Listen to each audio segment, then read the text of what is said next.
오늘도 세계 각처에서 하나님 나라 복음을 위하여 준비하거나 또 실제로 사역하시는 원우 여러분들에게 이 성령 섭외의 과목이 성령 전체를 이해하는 일에 큰 도움이 될 수 있기를 바랍니다. 또한 유튜브를 통하여서 또 이 강의를 청강하는 여러분들에게도 이 성령 전체를 이해하는 일에 작은 도움이 되었으면 합니다. 자, 오늘은 우리 성경 섭외의 이번 학기에는 구약을 중심으로 살펴볼 것이고 또 다음 학기에는 신약을 중심으로 살펴보려고 합니다. 자, 오늘 우리가 성경 섭외의 이제 마지막 시간인데요.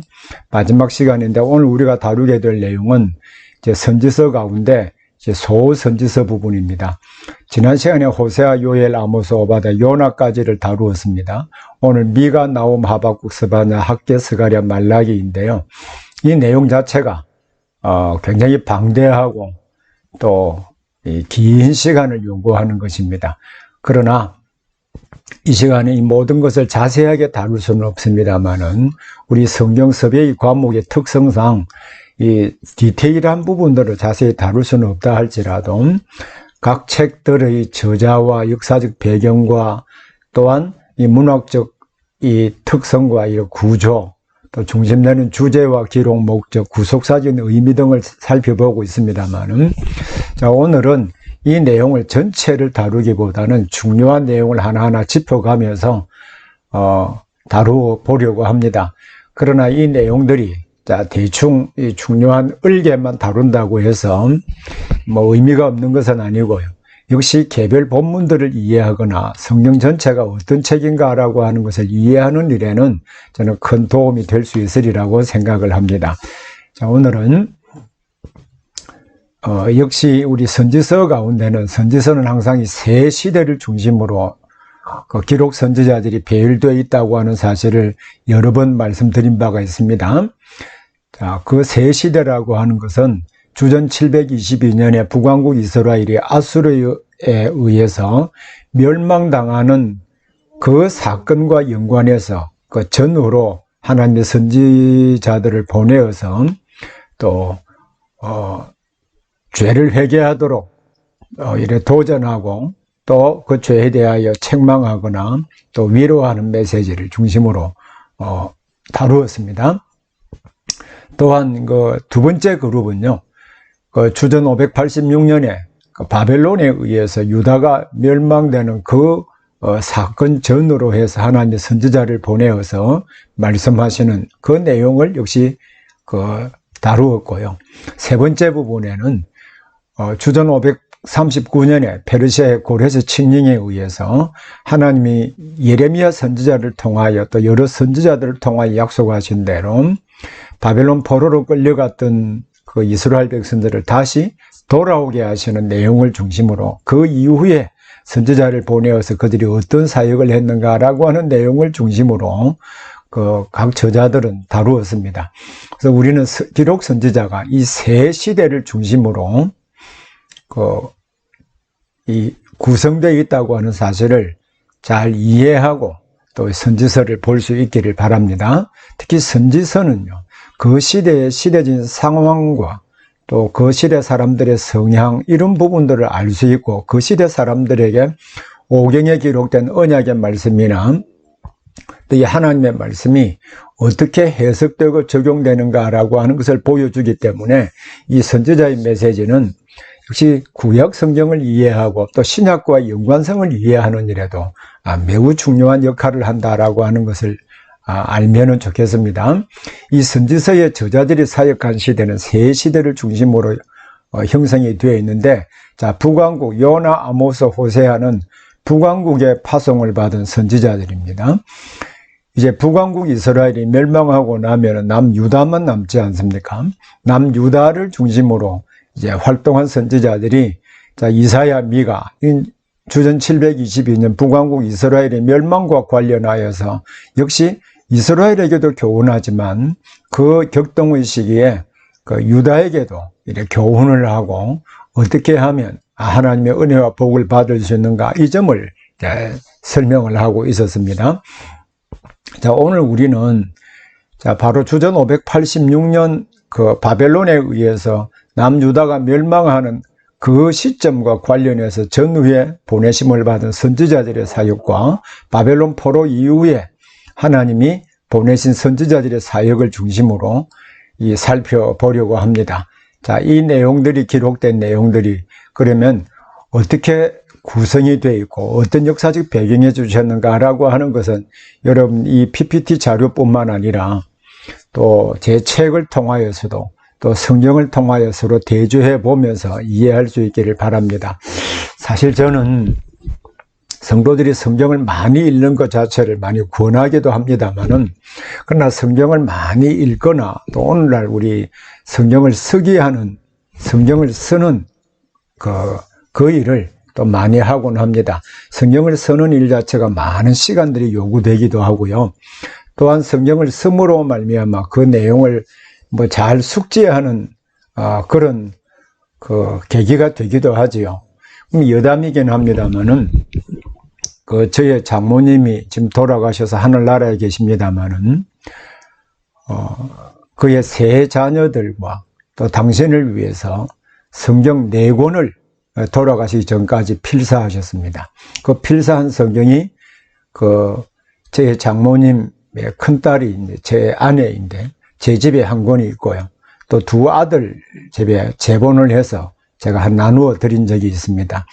그러면 제 장모님이 4번을 성경을 필사를 했습니다만은, 그러면 제 장모님들이 성경을 잘 알고 있을까요?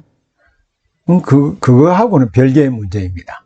저는 성경 읽기와 성경 쓰기 자체를 반대하지는 않습니다만은, 성경이 어떤 책인지를 바르게 알고 읽기 시작하면 성경은 단순하게 문자로 기록된 하나님 말씀 이전에 그 말씀이 살아서 역동적으로 우리의 삶 가운데 경험될 수 있다는 데 특징이 있다고 봅니다. 그리고 말씀이 기록된 방식을 이해할 때 그 말씀이 주는 유익과 또 알아감에 대한 이 기쁨이 있거든요. 동시에 그 말씀 자체가 가지고 있는 강력한 이 하나님의 능력이 우리 가운데 어떻게 전달되고 또 우리가 사모하고 사모한 대로 실제로 우리의 삶 가운데 체현되는 그런 은혜가 있게 됩니다. 그러므로 성경을 자세하게 그리고 바르게 이해하는 것이 굉장히 중요한 부분이라고 저는 생각을 합니다. 자, 그럼 이제 미가서부터 간략하게 살펴보도록 하겠습니다. 이런 미가서 개요라고 하는 부분이 항상 있었지요. 전체가 어떤 내용으로 구성되어 있는가라고 하는 것을 먼저 이해하기를 바랍니다. 이런 미가는 주전 8세기 남유다를 중심으로 사역한 선지자입니다. 주전 8세기라고 하면은 주전 722년에 북왕국 이스라엘이 아수르에서 멸망하는 시대와 관련해서 그 시대 이 격동기에 미가 선지자를 보내어서 유다에게 준 메시지라고 할 수 있습니다. 유다가 언약의 말씀을 배반하고 우상을 숭배하고 사회적 불의를 행하고 그 일을 지적하고 심판을 선포하는 내용이 미가서에 담겨 있습니다. 또 유다가 하나님의 택한 백성이기 때문에 그들을 통하여 메시아를 보내실 것과 그 메시아가 이루실 새로운 나라를 쭉 선포합니다. 그럼 이러한 미래를 보여주고자 하는 목적은 어디에 있을까요?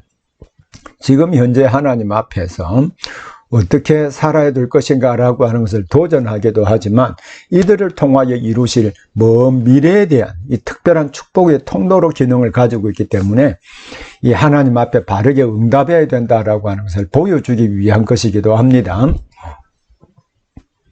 자, 그럼 미가서의 저자는 미가입니다. 이 내용은 여러분 참조하시기를 바라고요. 자, 미가서의 역사적 배경도 여러분 참조해서 읽으시기를 바랍니다. 특히 미가 선지자의 사역에 역사적 배경을 제공해주는 2가지 사건이 있습니다. 그것은 미가서 1장 13절인데 제가 한번 읽어보겠습니다. 라기스 주민아 너는 준마의 병거를 메울지어다. 라기스는 딸 시온의 죄의 근본이니 이는 이스라엘의 허물이 내게서 보였습니다. 자, 여기에 보면 라기스라고 하는 이 도시가 파괴될 것을, 그들의 죄악 때문에 파괴될 것을 말하는데 이 산해립 공격 시에 일어나게 될 사건을 지금 예언적으로 보여주고 있습니다만 실제로 이 사건이 일어난 여러 가지 고고학적 발굴 자료들이 상당히 많습니다. 이 라기스라고 하는 지역은 바로 여기에 있습니다. 자, 한번 보시죠. 라기스라고 하는 지역은 자, 이 남쪽 유다 예루살렘이 여기 있다면 바로 이 부분이 라기스입니다. 이 라기스인데 이 라기스의 멸망과 관련된 고고학적 자료가 지금 라기스에 포위된 내용이죠. 사내립 시대에 주전 701년에 있었던 그 사건을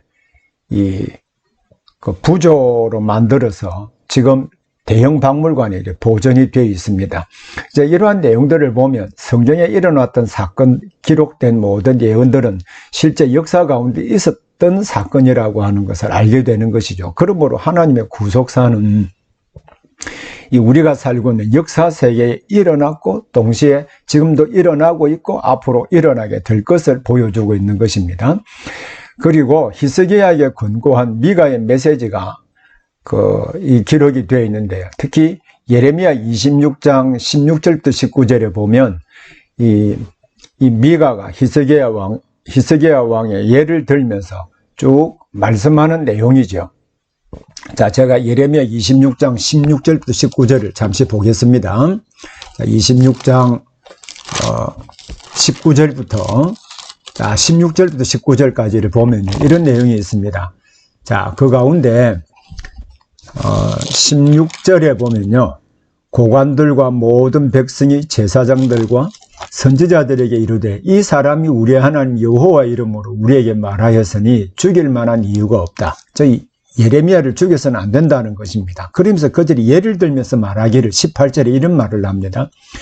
유다의 왕 히스기야 시대에 모레셋 사람 미가가 유다의 모든 백성에게 예언하여 이르되 만군의 여호와께서 이와 같이 말씀하셨느니라.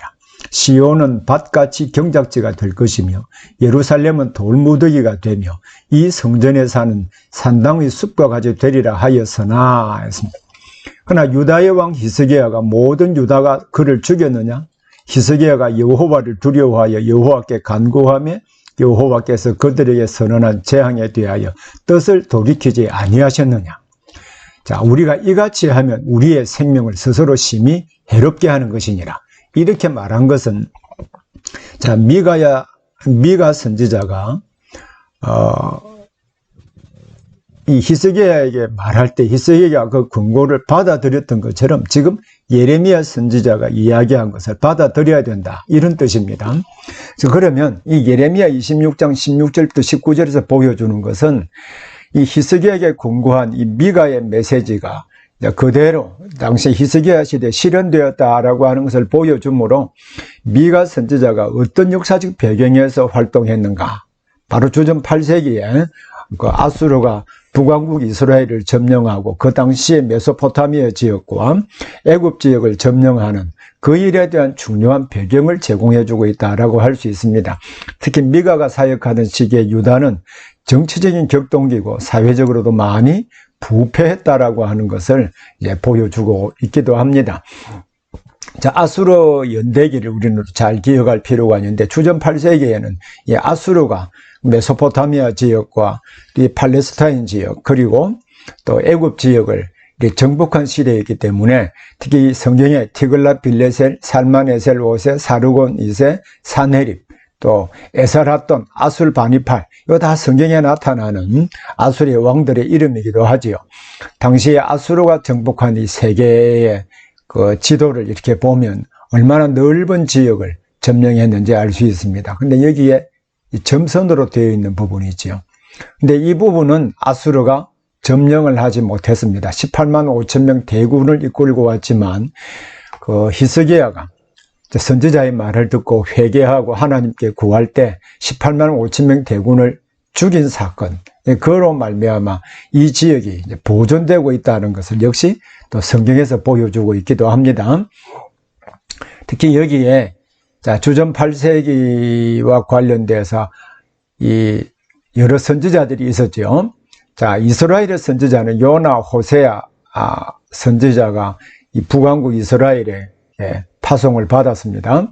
자, 여기에 보면 자, 아나도스의 그 선지자가 제가 그 예레미야라고 했죠. 아나도스입니다. 이 아나도스는 제사장 아비아달이 쫓겨나서 거주한 곳이기도 하죠. 그리고 모레셋은 바로 이 지역입니다. 이 모레셋은 예루살렘 에서 그 남동쪽으로 위치해 있는 이 지역입니다. 자, 그리고 아모스가 활동해 드고와 이 위치적으로 기억하는 것은 이 당시 역사적 배경을 이해하는 데도 상당히 중요하고 또 하나님께서 어떤 사람을 선지자로 세웠는지도 우리 알게 해주기 때문에 중요한 의미를 가지고 있다고 할 수 있습니다.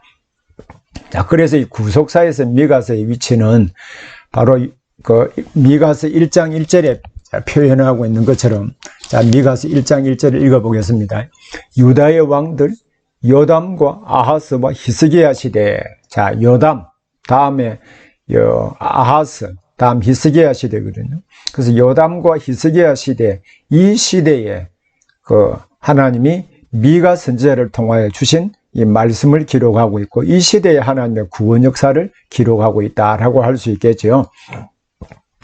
자, 이렇게 역사를 이해하는 것은 본문과 아주 밀접한 연관성을 가지고 있기 때문에 제가 역사를 자세히 살펴보고 합니다. 근데 미가서는 이 하나님의 구속사를 어떻게 기록했는가라고 하는 부분을 이해하는 것은 역시 그 본문을 핵심을 파악을 하는 중요한 방법이기도 합니다. 자, 이 책을 미가 1, 2장, 3장에서 5장, 6장에서 7장으로 분류를 하는데 그 분류하는 중요한 근거가 필요하잖아요.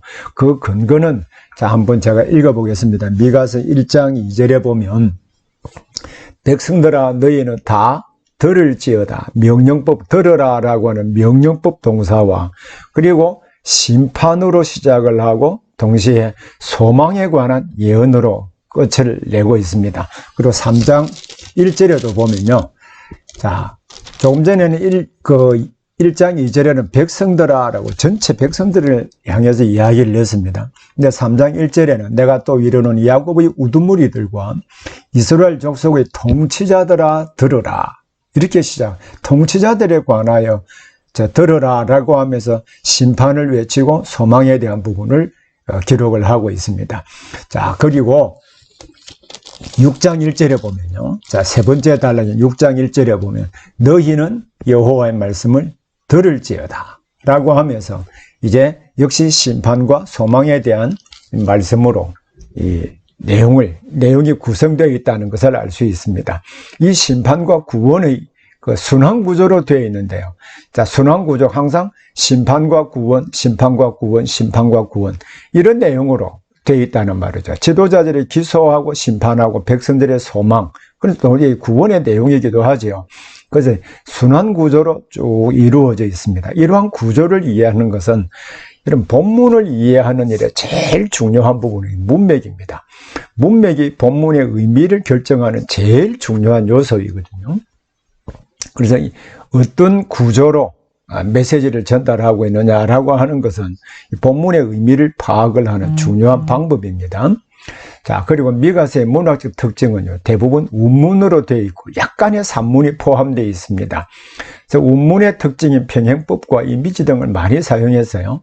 그리고 언어 유희를 사용한다든지 표제어라고 할 때는 주도어 또는 그 주제어라고 하는 것과 동의어이기도 합니다. 선제 형식의 말 등을 많이 사용했는데 특히 표제어는 주제를 표현하는 방식으로 중요한 단어를 반복하는 것을 의미합니다. 미가서에서는 특히 주도어는 너라고 하는 2인칭 단수, 이제 지금 현재 결단을 내려야 된다는 것이고 들어야 주의를 기울여야 된다는 말입니다. 그래서 지금 선포하는 하나님의 심판의 메시지에 귀를 기울이지 않으면 북왕국 이스라엘이 아수르에 의해서 멸망된 것처럼 이 격동계 유다도 멸망될 수 있다. 그 점을 강조하고자 하는 것입니다. 그러면서 이 문체는 이사야서와 매우 유사한 부분이 있는데 심판과 정의를 말하면서도 매우 부드럽게 묘사했다는 특징을 가지고 있습니다. 자, 제가 운문으로 되어 있다고 그랬죠. 여호와께서 그의 처소에서 나오시고 그리고 자, 이 진술입니다. 나오셨습니다. 그럼 결과는요. 강림하여서 땅의 높은 곳을 밟으실 것이라. 이건 종합평행법입니다. 진술하고 결과의 종합평행법이고요. 또 그 아래에서 산들이 먹고 골짜기들이 갈라지기를. 자, 불 앞의 밀초 같고 비탈로 쏟아지는 물 같으니 역시 진술과 갈라지는데 자, 이게 보면은 그 아래에서 산들이 녹고 자, 골짜기들이 갈라지는데 무엇과 같아질 것이다. 이 진술 결과입니다. 이 종합평행법이거든요. 자, 그러면서 이는 다 야곱의 허물로 말미암음이요 이스라엘 족속의 죄로 말미암음이라. 야곱과 이스라엘 족속이 역시 같은 말을 다르게 표현한 것입니다. 이것은 유사평행법입니다. 자, 이것은 종합평행법이라고 그러죠. 진술 결과. 야곱의 허물이 무엇이냐? 사마리아가 아니냐? 수사 의문문으로 하고 있죠. 유다의 산당이 무엇이냐? 허물과 산당을 같은 의미로 역시 유사평행법으로 쓰고 있습니다. 산당이 무엇이냐? 예루살렘은 산당이라고 하면 일반적으로 긍정적으로 사용된 이 솔로몬 시대나 그 솔로몬 이 성전을 재건하기 이전이나 그 이후에 어느 정도까지는 산당이 긍정적인 의미로 사용되기도 했습니다만은 이 산당이라는 주는 이미지는 우상숭배의 이 진원지로 일반적으로 성경에 많이 묘사되고 있습니다. 그러면 우상숭배의 진원지, 산당이 무엇이냐? 바로 예루살렘이 그렇게 되었다는 말이죠. 그러니까 사마리아도 그렇고 예루살렘도 그렇고. 자, 이렇게 보면은, 이 미가서가 이 운문으로 기록된 하나님의 말씀이다라고 하는 것을 알게 해주는 것이죠. 그래서 이러한 문학적 특징들과 역사적 배경과 이와 관련해서 보면 미가서의 주제는요, 그 문학적 구조 자체가 세 번의 순환 구조로 심판, 구원, 심판, 구원, 심판, 구원의 구조로 되어 있잖아요. 그래서 하나님은 자기 백성의 죄로 말미암아 심판하시지만 동시에 언약에 신실하신 분이시기 때문에 그들을 구원해 주시는 분이시다. 이러한 주제로 반복하는 것은 하나님께 회개하고 돌아오라고 하는 것을 강력하게 말하기 위함이죠. 그래서 미가서의 기록 목적은요, 언약 백성인 유다가 이제 선지자가 선포하는 심판과 구원의 말씀을 듣고 회개하고 언약 백성다운 삶을 살게 하려는 것입니다. 그래서 주도를 반복하는데 너 이제 들어야 된다. 이것을 반복적으로 이야기함으로 말미암아 지금 결단을 내리지 않으면 큰 위험 가운데 처할 수 있다. 이것을 말하고자 하는 것입니다. 그리고 각종 사회적 범죄, 또 군모와 병거를 믿었고 또 점쟁이와 우상을 섬기고 이런 심판에 대한 자세한 내용을 이 미가서에서 기록을 하고 있습니다. 또 회복에 대한 내용들도 여러분 자세하게 기록하고 있기 때문에 이 내용들을 여러분 자세하게 성경과 차조해서 대조해 가면서 볼 수 있기를 바랍니다. 자, 그러면 미가서 다음에 나훔서를 간략하게 살펴보겠습니다. 나훔서는요, 나훔서는 니느웨의 심판에 대한 이 경고의 메시지를 담고 있습니다. 요나가 여로보암 2세 시대에 니느웨에 전한 이후에 약 100년이 흐른 이후에 나훔은 바로 니느웨의 포악과 또 탈취와 우상숭배에 대해서 하나님의 심판을 선포한 내용을 담고 있습니다.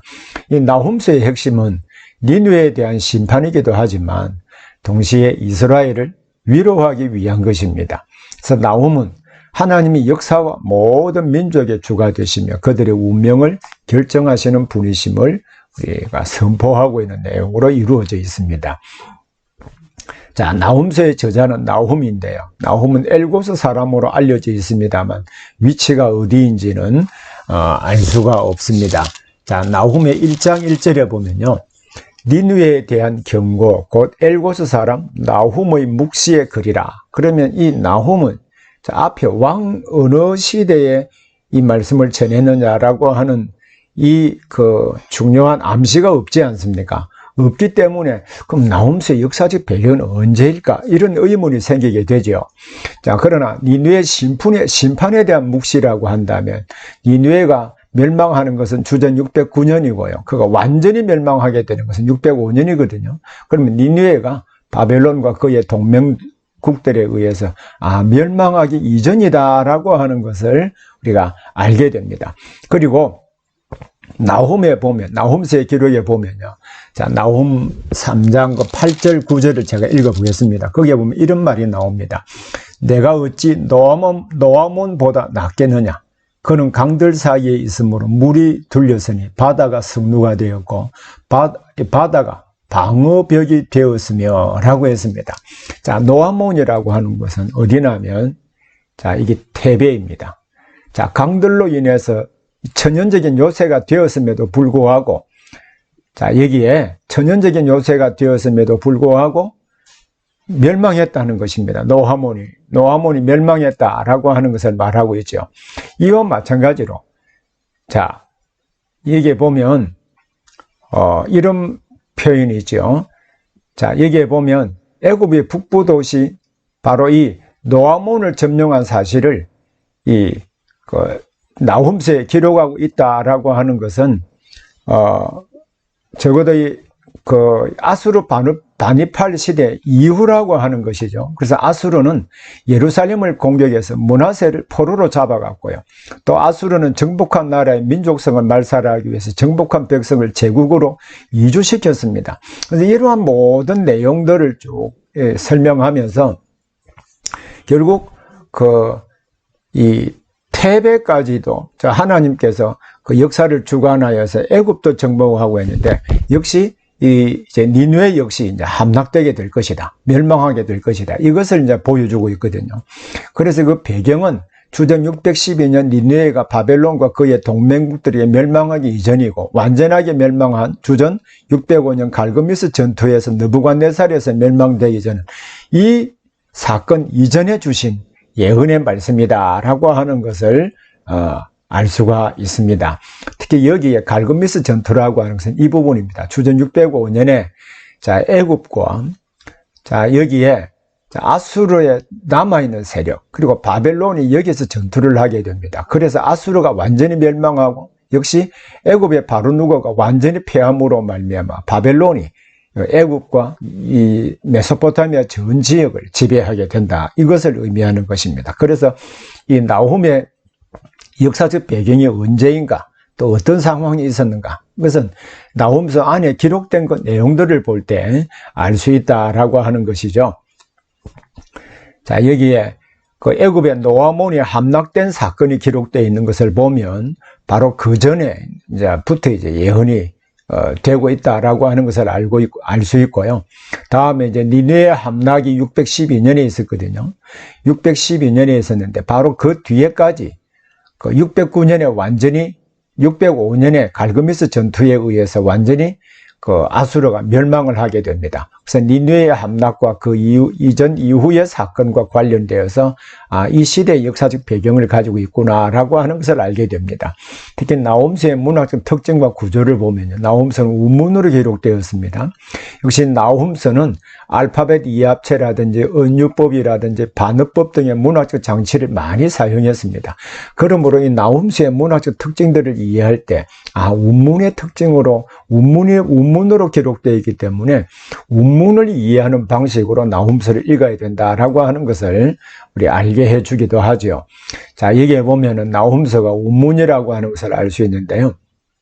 여호와는 질투하시며 보복하시는 하나님이시다. 또 여호와는 보복하시며 진노하시되 자기를 거스리는 자에게 여호와는 보복하시며, 자, 이 평행법으로 자기를 대적하는 자에게 진노를 품으시며 거스르는 자와 대적하는 자 같은 것이죠. 여호와는 노하기를 더디하시며 권능이 크시며, 자, 노하기를 더디하며 권능이 크신데, 자, 결과로, 자, 이 종합평행법입니다. 벌 받을 자를 결코 내버려 두지 아니하신다. 자, 이렇게 볼 때 이 운문으로 된 하나님의 말씀을, 자, 그 운문을 이해하는 방식대로 나훔서를 이해해야 된다라고 하는 뜻이거든요. 자, 역시 나훔서의 문화적 특징과 구조도 다 운문으로 되어 있습니다. 운문으로 된 하나님 말씀은 읽을 때 딱 일반적으로 이 운율이 딱딱 맞아 들어간다, 이런 특징들을 가지고 있죠. 자, 한번 보면 여호와의 길은 회오리 바람과 광풍에 있고, 또 구름은 그의 발에 티끌이로다. 자, 그는 바다를 꾸짖어 그것을 말리시되 모든 강을 말리시는, 자, 결과로 바산과 갈멜이 쇠하며 레바논의 꽃이 시드는도다. 그리고 그로 말미암아 산들이 진동하며 작은 산들이 녹고, 이 이미지 언어이죠. 이미지 언어로 그 앞에서는 땅, 그 세계와 그 가운데는 모든 것이 솟아오르는도다. 누가 능히 그의 분노 앞에 서며 누가 능히 그의 진노를 감당할 수 있겠느냐. 그의 진노가 불처럼 쏟아. 다 이미지 언어이죠. 이미지 언어. 그로 말미암아 바위들이 깨어지는도다. 이 바위 역시 이미지 언어로 그 하나님의 심판을 확실하게 이루어진다라고 하는 것을 이제 보여주는 이미지 언어로 기록을 했습니다. 그래서 나홈서의 주제는요, 하나님은 세상의 모든 역사와 나라를 통치하시는 분이지만 악을 행하고 자기 백성을 고통스럽게 하는 나라에 질투하시며 진노하시는 분이다. 이 기록을 들을 때 하나님은 당신의 백성들을 고통스럽게 하는 그 니느웨, 즉 아수르를 반드시 심판하시는구나, 이것을 알게 되고 당신의 백성들을 하나님이 참으로 사랑하시는구나 하는 것도 알게 되겠죠.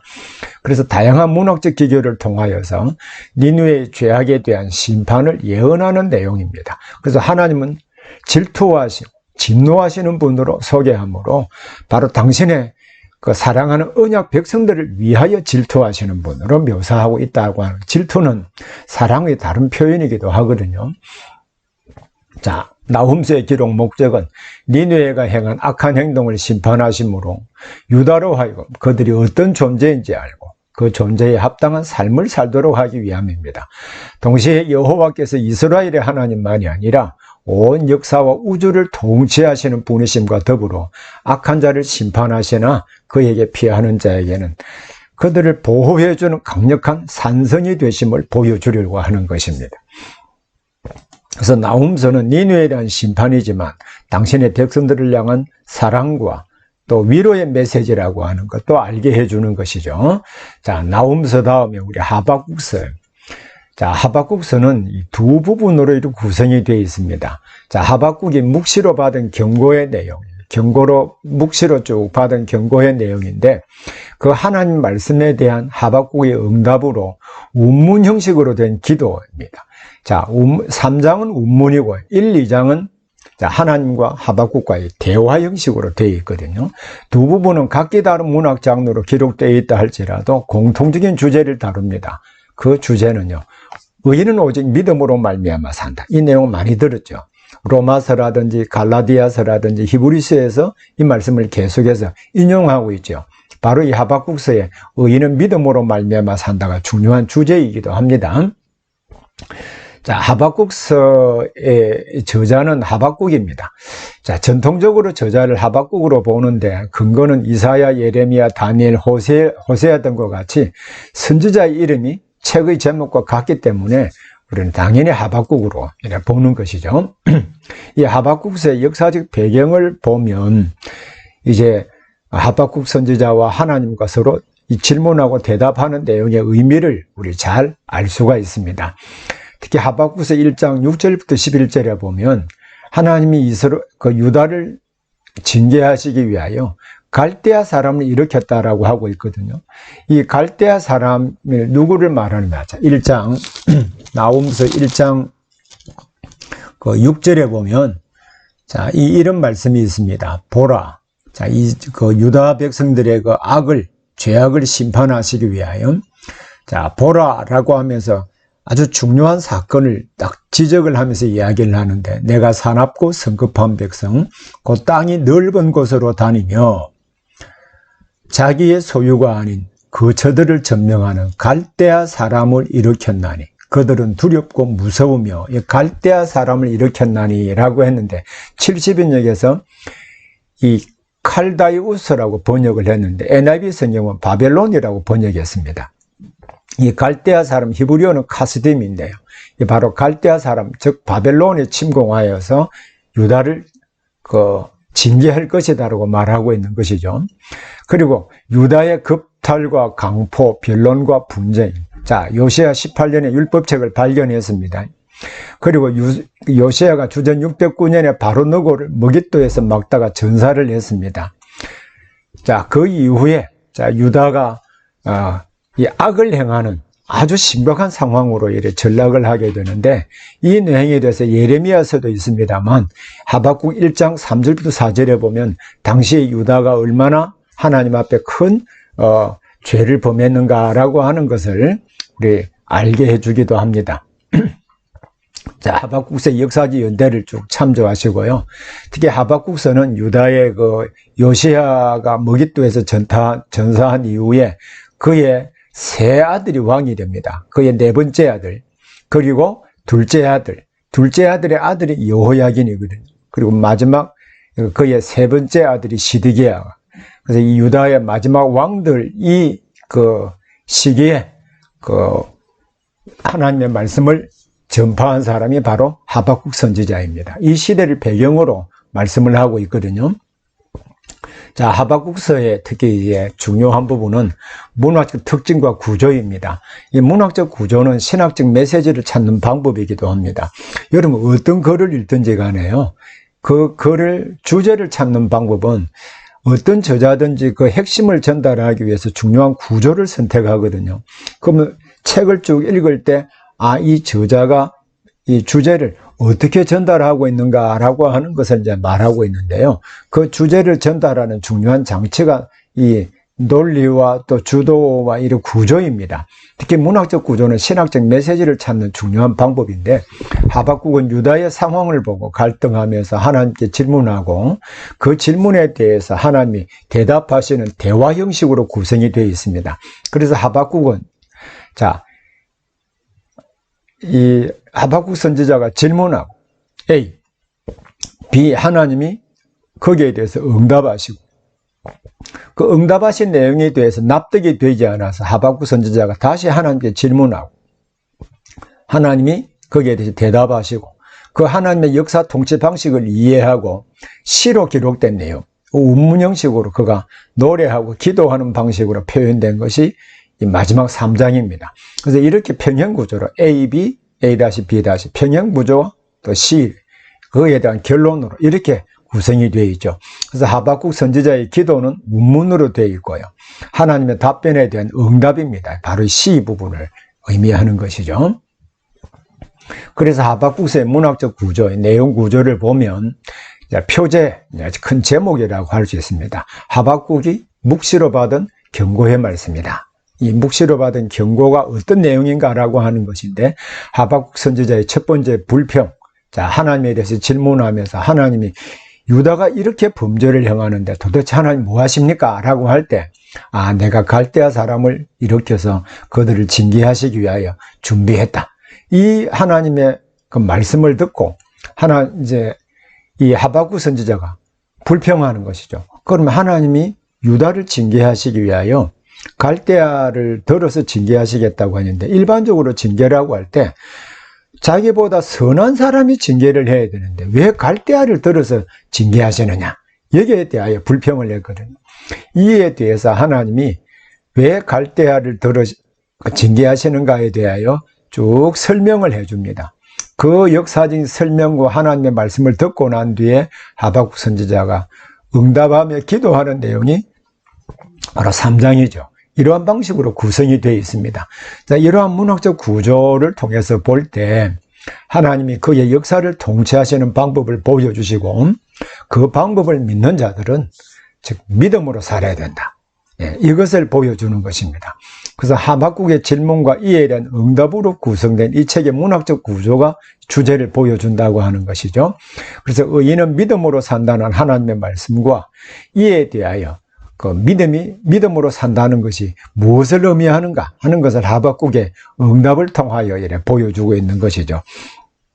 이러한 주제를 중심으로 기록한 목적은 언약 백성으로서의 특권을 누리며 제사장 나라로 책임적인 삶을 살려면 주의 규례와 법도를 지켜야 함을 보여주려는 것입니다.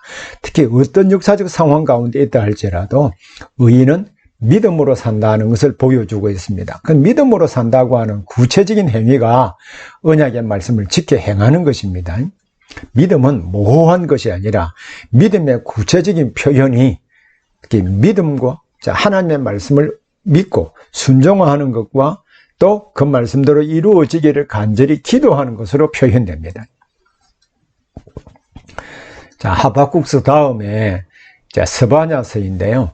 이 스바냐서 역시 여호와의 하나님 심판에 대한 메시지를 중점적으로 다루고 있습니다. 특히 스바냐는 여호와의 날에 대한 메시지를 시라고 하는 문학적 장르에 담아서 전달하고 있습니다.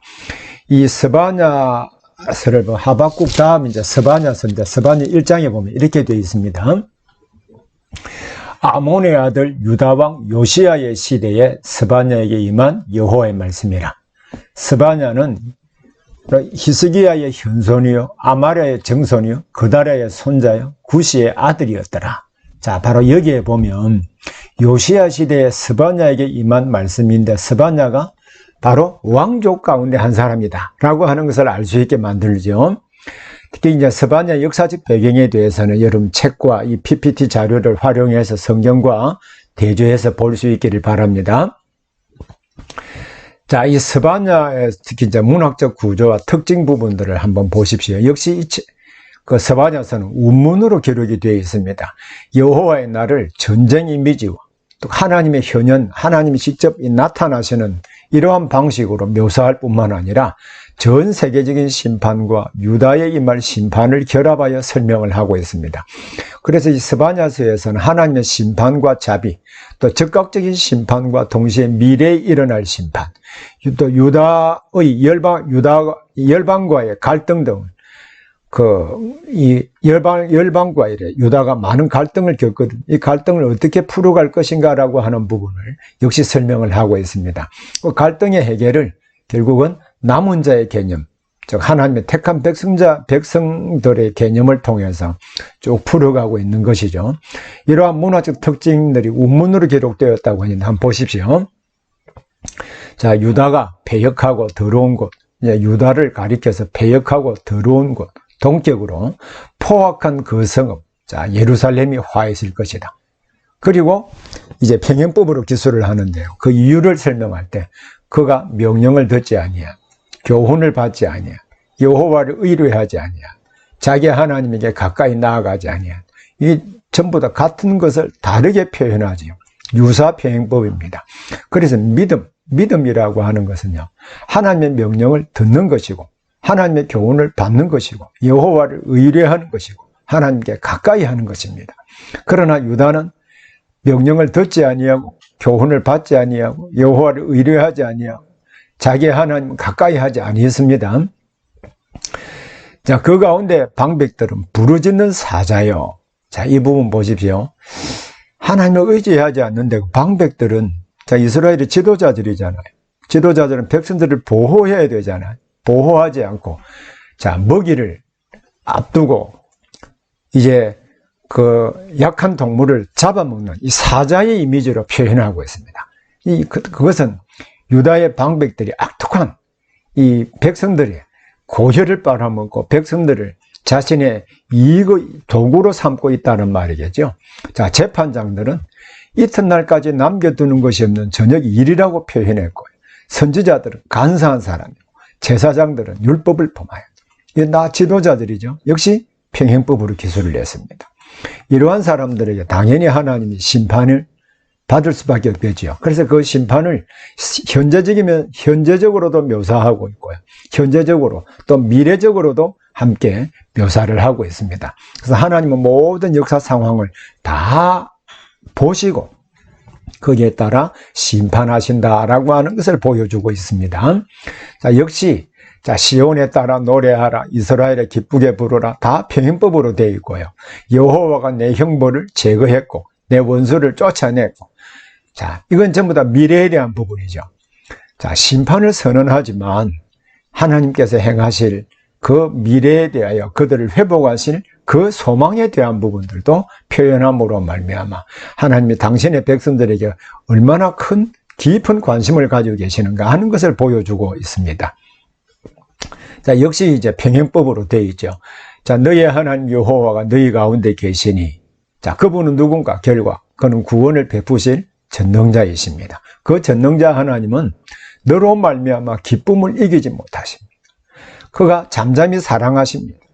또 너로 말미암아 즐거이 부르며 기뻐하신다.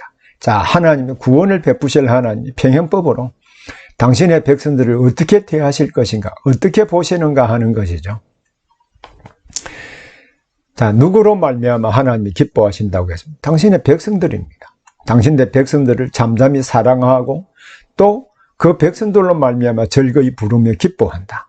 그러면 이러한 하나님께서 당신의 백성들을 얼마나 사랑하시는가 하는 것을 보여줌으로 말미암아 실제로 권하고자 하는 메시지는 무엇일까요? 이 하나님의 백성들을 정말로 하나님이 사랑하시기 때문에 그 하나님의 백성답게 살아야 된다. 이것을 보여주시는 것이라고 할 수 있겠지요. 그래서 이 스바냐서의 문학적 구조는 이렇게 구성이 되어 있습니다. 여호와의 심판. 자, 그럼에도 불구하고 여호와의 날은 이중적으로 되어 있습니다. 하나는 악한 자들에 대한 심판이시지만 하나님의 당신의 백성들을 향한 구원의 날이기도 하다. 그래서 여호와의 날이 아주 중요한 그 주제 가운데 하나입니다. 그래서 여호와의 날이 있음을 경고하고 그에 합당한 삶을 살게 하려는 데 있다라고 하는 것을 알 수 있습니다. 그래서 스바냐서의 기록 목적은요, 여호와의 날에 합당한 회개를 촉구하고 그 날이 가져올 구원의 은혜를 유다만 아니라 모든 민족에게 확대하는 것을 보여주고 있습니다. 그러면 어떻게 모든 민족에게 확대가 될까요? 유다 민족을 통하여 오신 메시아를 통하여 그를 믿는 모든 사람들이 이 여호와의 날에 큰 구원의 은혜를 현재적으로 누리고 동시에 미래에 완전하게 보게 될 것을 기록을 하고 있습니다. 자, 여호와의 날에 대한 부분은 여러분 자세하게 보십시오. 여호와의 날은 심판과 구원의 날입니다. 이 심판과 구원이 분리되어 있는 것처럼 보이지만 한편으로는 자, 악을 행하는 자에게는 심판이시지만 동시에 그 말씀을 믿고 인내하며 지키는 자에게는 구원이기 때문입니다. 그래서 여호와의 날은 바벨론이 아수르와 유다를 비롯해서 팔레스타인과 애굽을 멸망시킨 일을 말하기도 하지만 이스라엘과 열국이 하나님을 섬기는 일은 가까운 미래만이 아니라 먼 미래의 일까지도 지금 내포하고 있는 그 구원의 은혜를 역시 예언적으로 선포하고 있다는 것을 알 수 있습니다. 그래서 미래의 유다와 열국은 심판만이 아니라 그리스도 안에 이루실 그 하나님 나라의 은혜도 누리게 될 것을 말하고 있습니다. 자, 스바냐 다음에 학개, 스가랴, 말라기 이제 세 권의 책이 남아있는 이 세 권은 모두 다 바벨론 포로에서 돌아온 이후에 하나님이 선지자를 보내어서 그 시대 사람들을 격려하고 그 시대 사람들에게 하나님의 말씀을 선포하는 내용입니다. 자, 학개서를 보면 포로 이후의 선지자는 학개, 스가랴, 요엘, 말라기인데 이 가운데 학개, 스가랴, 학개 선지자와 스가랴 선지자는 성전 재건과 관련하여 예언한 선지자입니다. 특히 학개 선지자는 포로에서 돌아온 백성들의 현재와 미래의 삶이 성전을 재건하는 일과 어떤 연관이 있는지 설명하므로 성전 재건을 도왔습니다. 자, 여러분 우리 참고적으로 언약 백성들의 정체성을 지키기 위해서 하나님이 주신 두 가지 중요한 제도적 장치가 있습니다. 그것은 하나는 성전이고요. 하나는 성전에서 규칙적으로 예배 드릴 수 있도록 안식일을 제정하신 일입니다. 그래서 오늘날 말하면 주일날 또 오늘 교회 생활하는 그것은 우리가 하나님의 백성들의 정체성을 지키기 위해서 하나님이 은혜로 주신 제도적 장치 가운데 그 하나로 이해를 해야 되거든요. 그러한 의미에서 학개서가 에스라 느헤미야 할 때 살펴본 바가 있죠. 이 학개 선지자와 이 스가랴 선지자는 에스라가 1장부터 6장까지는 바벨론 포로에서 돌아온 사람들이 성전을 재건하는 스토리라고 그랬죠. 그 성전을 재건한 바벨론 포로에서 돌아온 해가 주전 539년이잖아요. 성전이 완공한 해는 재건한 해는 주전 516년이라고 했습니다. 이 성전 재건을 도운 사람이 학개 선지자와 스가랴 선지자입니다. 그리고 에스라에 보면 1장부터 6장에 보면 이 학개 선지자와 이 스가랴 선지자가 성전 재건을 도왔다고 했는데 어떻게 도왔는가라고 하는 기록은 에스라에서 없습니다. 그러나 그 내용은 바로 학개서와 스가랴서에 있거든요. 그래서 학개서와 스가랴서는 바로 에스라서 1장부터 6장을 해석하는 중요한 열쇠가 되기도 하는 것입니다. 자, 이 책은 특히 오늘날 성도의 삶의 우선순위가 왜 하나님과 성경과 교회가 되어야 하는지를 잘 보여주고 있기도 합니다. 자, 학개서 다음에 역사적 배경으로는요. 자, 학개서의 역사적 배경을 알려주는 신호는 바로 페르시아의 다리오 제위연대입니다. 자, 이 학개서를 보면 아주 2장까지 매우 짧지만은 다리오 왕 제2년 6째 달이라 그렇게 되어 있죠. 자, 다리오 왕 제2년부터 에스라에 보면 성전을 재건하기 시작하거든요. 그래서 다리오 왕 제2년, 그러니까 역사적 배경을 알려주는 이 다리오 왕의 제위연대를 기록을 하고 있고요. 또 주전 539년 고레스가 칙령을 반포하여서 성전을 재건하고 필요한 경비까지 제공해 주라고 명령했음에도 불구하고 이스라엘 백성들이 사마리아 사람들의 반대로 중단하여서 무려 15년이나 또 16년 이 기간 동안 중단되었습니다. 이 중단된 성전 재건을 다시 할 수 있도록 돕는 사람이 바로 학개 선지자와 스가랴 선지자이거든요. 자, 이 배경은 여러분들 참조해서 보시기를 바라고요. 이 페르시아가 지배한 것은, 자, 바벨론 제국을 무너뜨리고 세운 제국이 이 페르시아잖아요.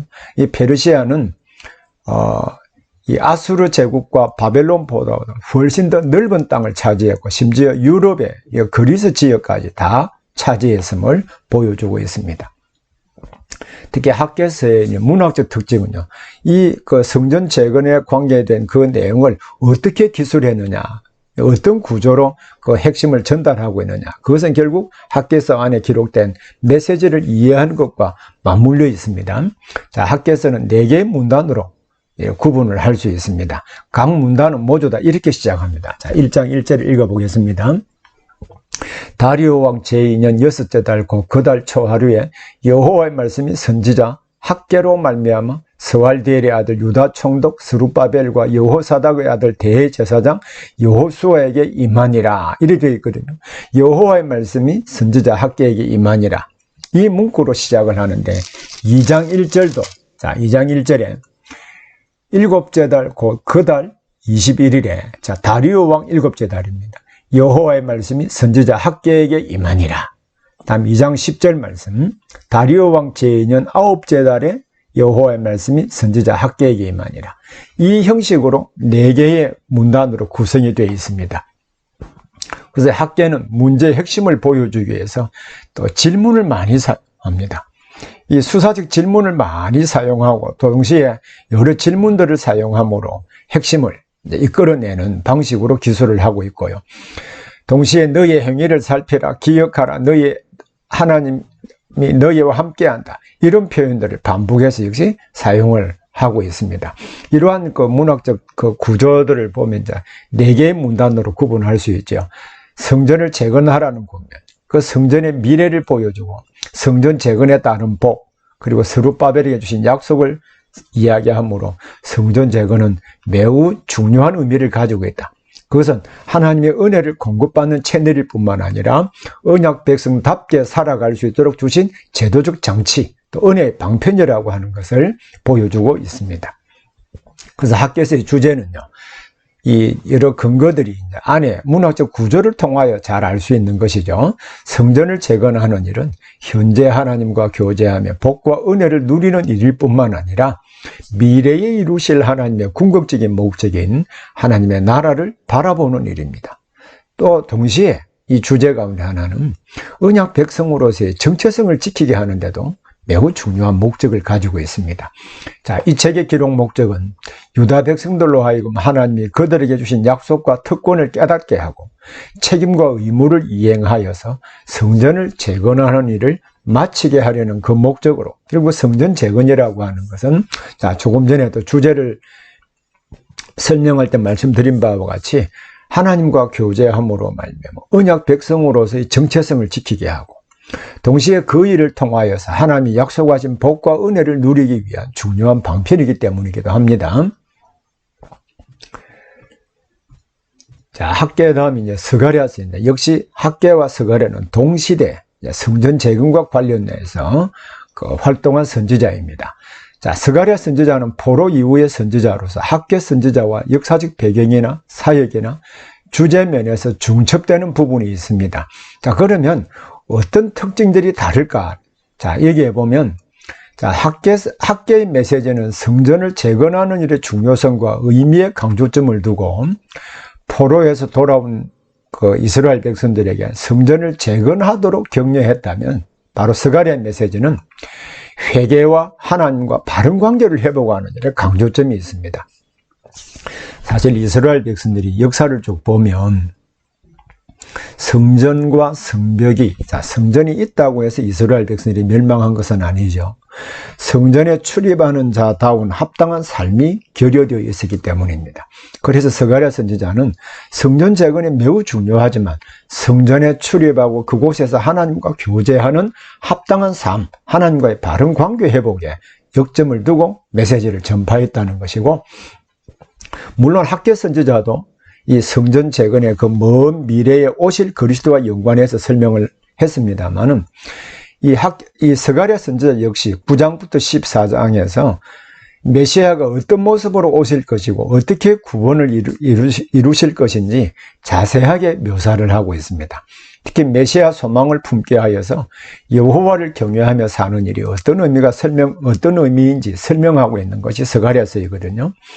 이 스가랴서의 역사적 배경에 대해서는 읽어보시고요. 특히 스가랴서는 어떤 문학적 특징들로 이루어져 있고 어떤 구조로 되어 있는지를 이해하는 것이 필요합니다. 자, 스가랴서는요, 이 계시의 내용이나 문체나 배경으로 보아서 스가랴 1장부터 8장과 9장부터 14장이 확연히 구분됩니다. 자, 스가랴서 1장부터 8장은 8가지 환상을 통하여서 성전 재건을 중심으로 가까운 미래에 관한 내용을 전달하고 있습니다. 그 성전 재건을 하는 것은 의미가 있다. 그리고 가까운 미래와 관련해서 쭉 설명을 하고, 그러나 9장부터 14장은 이방과 거짓 목자를 심판하는 내용을 포함하고 있고, 동시에 시온의 회복과 관련된 좀 더 먼 미래에 관한 내용을 설명을 하고 있습니다. 그러면 1장부터 8장과 9장부터 14장이 내용 면에서도 볼 때도 확연한 차이가 있다는 것을 알 수 있겠죠. 그리고 1장부터 8장은 산문입니다. 근데 9장부터 14장은 주로 운문입니다. 그래서 운문의 특징인 평행법과 이 이미지 언어, 즉 비유적인 언어를 많이 사용합니다.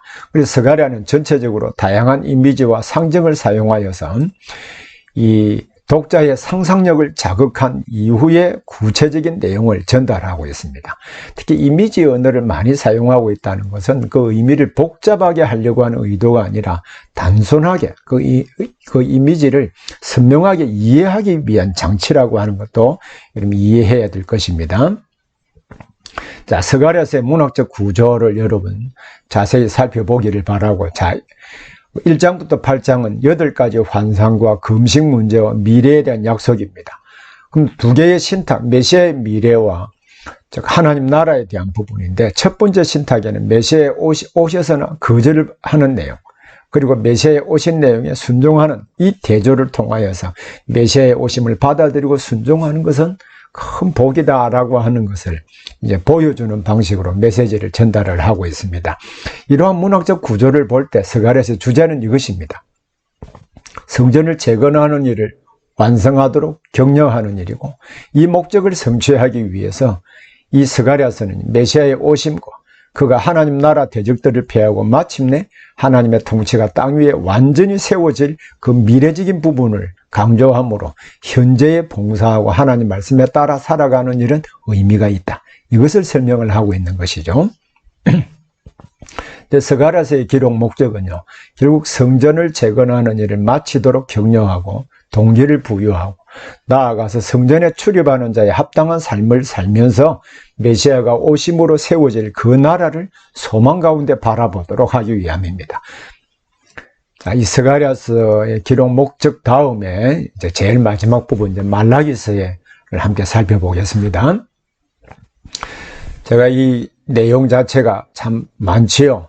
그 미가서부터 미가, 나훔, 하박국, 그 스바냐, 학개, 스가랴, 말라기 굉장히 긴 내용이기 때문에 어떤 내용인가, 또 어떤 구조로 되어 있는가, 주제는 무엇인가, 기록 목적은 무엇인가, 이런 내용을 중심으로 이제 살펴보고 있는데, 그 중에 가장 강조점을 두고자 하는 부분은 이 문학적 특성과 구조입니다.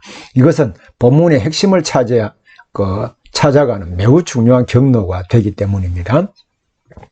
자, 말라기서도 모든 책이 문학적 그 구조를 사용하여서 핵심을 전달하고 있습니다만, 특히 말라기서도 이 하박국서는 하박국과 하나님과의 대화를 통해서 핵심을 전달했죠. 이 말라기서는 당시의 이스라엘 백성들이 좀 그 비아냥조로 좀 이 하나님에 대하여 불신하는 쪽으로 질문을 하고, 그 질문에 대해서 왜 그렇게 생각하는지 하나님께서 말씀하시는 방식으로 기술이 되어 있는데요.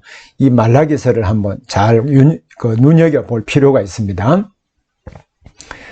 자, 당시 언약 백성들은 하나님의 말씀에서 떠남으로 예배 생활과 가정 생활과 사회 생활 등 신앙 생활 전반에 타락한 모습이 그대로 잘 이 말라기서 안에 그들의 말하는 방식으로 이 표현을 하고 있습니다. 그래서 하나님의 말씀에 따라 삶을 개혁할 때 소망이 있을 뿐만 아니라 이 땅에서 언약 백성으로 하나님과 교제하며 메시아가 오시는 통로로서 하나님 나라를 건설하는 사람으로 살 수 있다라고 하는 것을 우리에게 보여주는 이 내용으로 이루어져 있습니다.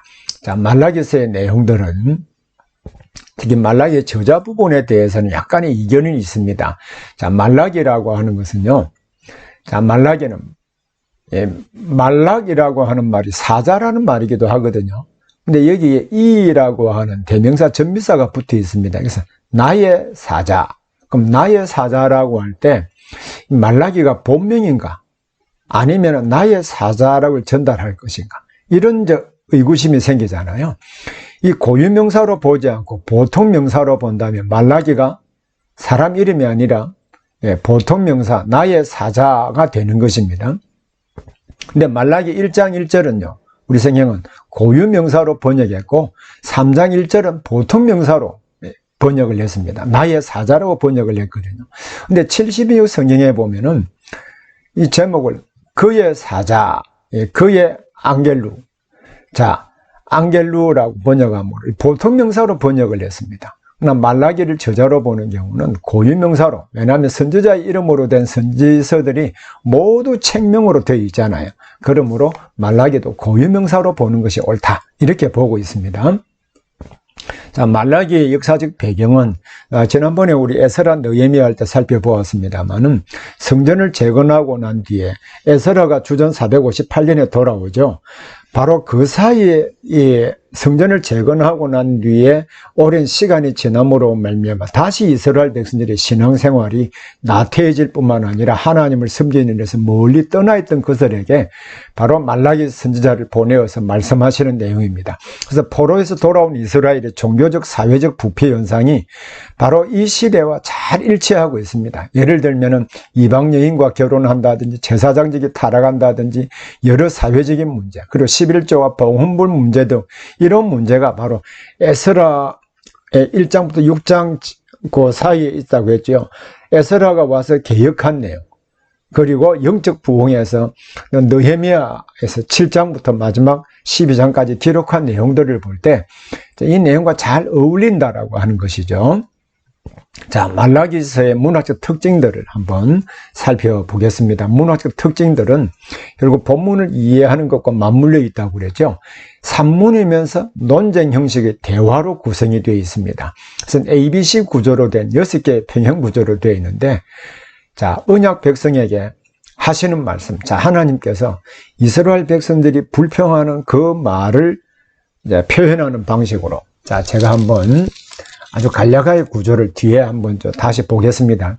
하나님 말씀에 대한 백성들의 반응, 또 하나님 말씀의 정당성 논쟁과 개혁을 요구하는 내용, A, B, C 구조로 되어 있습니다. 이 구조를 자, 우리 정확하게 다음에 하나 보겠습니다. 이 평행 구조로 ABC, ABC, ABC 이런 구조로 계속해서 반복되어 나타나고 있는데, 자, 먼저 한번 보겠습니다. 자, 말라기 1장을 자, 여러분이 잘 보셔야 됩니다. 우리 책하고 같이 보셔야 이 구조를 선명하게 이해할 수 있습니다. 자, 여호와께서 자, 당시 이스라엘 백성들이 어떤 생각을 가지고 있는가라고 하는 마음을 읽으시고 하나님이 하시는 말씀입니다. 자, 여호와께서 말씀을 이렇게 하셨습니다. 내가 너희를 사랑했다. 자, 내가 너희를 사랑했다라고 하나님 말씀하시는데, 너희는 이러기를, 자, 너희는 이러기를 하니까, 자, 하나님이 내가 너희를 사랑했다라고 말할 때 이스라엘 백성들이 거기에 반응을 보이는 것이죠. 주께서 어떻게 우리를 사랑하셨습니까? 내가 너희를 사랑했다라고 할 때 주께서 어떻게 우리를 사랑하셨습니까? 이런 질문을 한 것이죠. 그러면 내가 이스라엘 백성들을 사랑한 증거는 이것이다. 하나님의 사랑에 대한 논증하는 부분입니다. 자, 이것이 이제 첫 번째 논증입니다. 자, 두 번째 논증 보십시오. 아들은 그 아버지를, 종은 그 주인을 공경하는데 내가 아버지일진데 나를 공경하면 어디 있느냐? 내가 주인일진데 나를 두려워하면 어디 있느냐? 이렇게 이야기할 때 이스라엘 백성들이 아니 우리가 어떻게 주의 이름을 멸시했습니까? 라고 반문을 합니다. 그 반문에 대해서 주의 이름을 멸시한 일에 대하여 하나하나 쭉 예를 들면서 논리적으로 증명하고 개혁을 요구하는 내용입니다.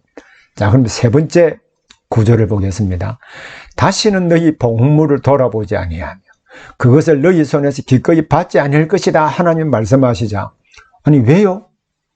이 어찌됨이니까 라고 하는 말은 왜요? 라는 말이거든요. 그 이유가 무엇입니까? 이렇게 이스라엘 백성들이 반문을 합니다. 그러면서 거짓을 행한 일에 대하여 논리적으로 하나씩 예를 들어 증명을 하고 개혁을 요구하는 내용. 자, 다음 세 번째 부분. 너희가 말로 여호와를 괴롭게 하였다. 자, 말로 여호와를 괴롭게 하였다고 하니까 아니 우리가 어떻게 여호와를 괴롭게 했는지. 근데 실상 우리가 보니까 정의의 하나님이 계시지 않는 것처럼 보이는데 이렇게 하는 이스라엘 백성들이 반문하자 여호와를 괴롭게 한 일을 한 가지 한 가지 논리적으로 증명하고 예를 들어서 증명해 보이죠. 그래서 개혁을 요구하는 내용.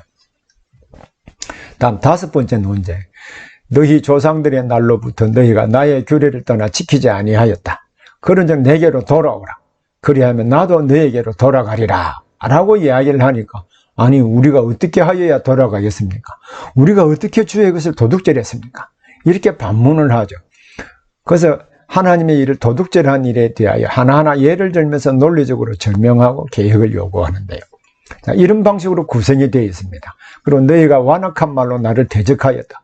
백성들은 아니 우리가 무슨 말로 주를 대적했는데요. 이렇게 반문하자 대적한 일에 대하여 예를 들면서 논리적으로 증명하고 신앙생활은 의미가 있다라고 하는 것을 설명하는 방식으로 대화를 계속해서 끝을 내고 있습니다. 자, 이러한 내용들을 쭉 보면 이렇습니다. 아주 냉소적인 6가지 이스라엘 백성들의 반응. 주께서 어떻게 우리를 사랑했습니까? 우리가 어떻게 주의 이름을 멸시했습니까? 아니 왜요? 왜 우리 그 제물을 받지 않는데요? 우리가 어떻게 여호와를 괴롭게 했습니까? 정의의 하나님 어디 계십니까? 자, 우리가 어떻게 주의 것을 도둑질했습니까? 우리가 무슨 말로 주를 대적했습니까? 이스라엘 백성의 냉소적인 6가지의 그 반응을 보였는데 여기에 대해서 자, 하나씩 개혁을 요구하면서 말씀하시는 내용. 하나님의 은혜를 회복해야 된다. 예배 생활을 개혁해야 된다. 가정 생활을 개혁해야 된다. 사회생활을 개혁해야 된다. 삶의 우선순위를 개혁해야 된다. 신앙생활은 의미가 있다. 이 개혁을 논리적으로 증명하면서 개혁을 요구하는 내용이거든요. 이 냉소적인 6가지 반응에 대하여 하나님이 말씀하시는 내용입니다. 그래서 도식화하면 이렇습니다. 제일 먼저 중요한 것은 하나님과 우리의 관계를 회복해야 되고요. 그리고 예배 생활을 회복해야 되고 가정 생활을 회복해야 되고 사회 생활을 회복해야 되고 그리고 하나님 나라를 위해서 삶의 우선순위를 회복해야 된다. 바로 이 내용으로 말라기서가 구성이 되어 있습니다. 그래서 말라기서의 주제는 이러한 이스라엘 백성, 하나님의 그 말씀과 그 말씀에 대한 이스라엘 백성들의 반응, 그 이스라엘 반응에 대해서 하나님께서 그들이 잘못된 부분을 하나하나 예를 들어서 논리적으로 증명하고 개혁을 요구하는 내용, 이러한 내용들로 이루어져 있다고 그랬죠. 이러한 구조들을 볼 때 언약 백성으로 하나님과의 관계에서부터 삶의 전 영역에 걸쳐 합당한 삶을 살아야 언약 백성으로 복을 누리면서 하나님 나라를 이루어갈 수 있다라고 하는 이 주제입니다. 이 내용을 보여주고요. 그리고 그러면 이 주제를 중심으로 어떤 목적으로 기록했을까요? 그것은 언약 백성으로의 잘못된 삶을 개혁하여서 바로 그 백성들을 통하여 하나님이 메시아를 보내어서 모든 세계를 구원하실 것이라고 작정하시기 때문에 메시아가 오시는 통로로서 책임적인 삶을 살게 하려는 그 목적으로 말라기 선지자를 보내어서 이 말씀을 설교한 것입니다. 그래서 논의의 최종적인 결론으로 율법을 기억할 것을 당부할 뿐만 아니라 돌이키지 않을 때 저주를 받을 수 있다는 경고로 그 목적을 선명하게 우리가 보여주고 있습니다. 이러한 점을 볼 때 바로 메시아가 오시는 통로로서 책임적인 삶을 살게 하려는 그 목적으로 말라기서를 기록했다는 것을 알 수 있습니다. 특히 말라기서, 미가서가 아니고 말라기서입니다. 말라기서의 구속사적인 의미는요, 하나님은 이스라엘 백성들을 변함없이 사랑하시고 이들을 통하여 작정하신 구속사를 성취하신 분이시다라고 하는 것을 보여주고 있습니다. 하나님은 여전히 이스라엘을 사랑하십니다. 그리고 6개의 평행구조를 통하여 이스라엘의 잘못을 지적하시는 것은 여기에서 회개하면 소망이 있다는 것을 보여주기 위함이죠. 또 하나님은 인간의 연약함을 아시고 말라기 선지자를 통하여 두 가지 중요한 일을 말씀해 주셨습니다. 하나는 주의 길을 예비하는 주의 사자인 세례 요한을 보내어서 그 길을 준비하신다는 것이고요. 하나는 언약을 완전히 성취할 언약의 사자인 그리스도를 보내신다는 약속으로 결국 하나님께서 작정하신 이 구원의 역사를 하나님의 주권적인 은혜로 이루어 가심을 보여주고 있습니다. 이러한 역사를 보여줌으로 인간의 책임, 즉 언약 백성의 책임이 무엇인가 하는 것을 보여주는데요. 언약 백성은 언약의 말씀대로 살아야 미래가 있다는 것입니다. 거룩한 삶을 살아야 하나님과 교제하며 언약의 목표인 하나님의 나라를 건설할 수 있기 때문입니다. 그리고 언약 백성은 그의 삶을 끊임없이 개혁해야 됩니다. 왜냐하면 언약 백성을 통하여, 즉 언약 백성들이 정체성을 회복해야 그 백성들을 통하여 하나님이 작정하신 구속 역사를 이루시기 때문입니다. 자, 오늘 여러분 지금까지 오늘 미가에서부터 미가, 나훔, 하박국, 스바냐, 학개, 스가랴, 말라기까지 우리 중요한 내용을 간략하게 살펴보았습니다. 자, 이 내용을 쭉 녹화하는 가운데 그 말이 좀 중첩되는 부분도 있었고요. 또 이 잘못 설명한 부분들도 좀 녹화를 하다 보니까 이렇게 깨닫게 되었는데요. 그런 부분도 있을 수 있습니다. 그러나 이 강의 자체를 좀 여러분 전체적으로 잘 보시기도 하고요. 또 PPT 부분과 또 제 교재 그리고 또 이 무드에 올려놓은 이 PPT 자료와 또 강의 원고들을 잘 대조해보고 동시에 성경과 대조해가면서 볼 수 있기를 바랍니다. 여러 가지 부족한 부분들이 참 많이 있기도 했습니다만 이번 한 학기 동안 이 강의를 수강하느라고 참 수고하셨습니다. 여러분들이 이를 통하여서 이 성경이 어떤 책인가, 성경의 과목 자체가 성경 섭외이잖아요.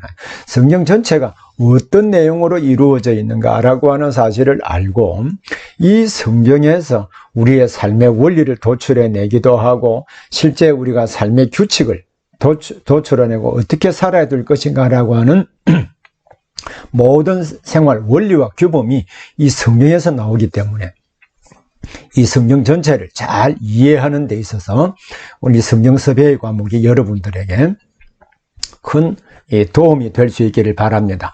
또 유튜브라고 하는 채널을 통하여서 이 강의를 시청하시는 여러분들도 이 성경이 어떤 책인가에 대하여서 전체적인 개념을 자리 잡고 구속사의 개념이라든지 각 책이 어떤 문화적 특징들을 가지고 있고 어떻게 구성되어 있는가, 또 논리를 어떻게 전달하는가라고 하는 사실을 이해함으로 성경을 더 깊이 알아가는 일에 도움이 될 수 있기를 바랍니다. 여러분 긴 시간 동안 정말로 수고하셨습니다.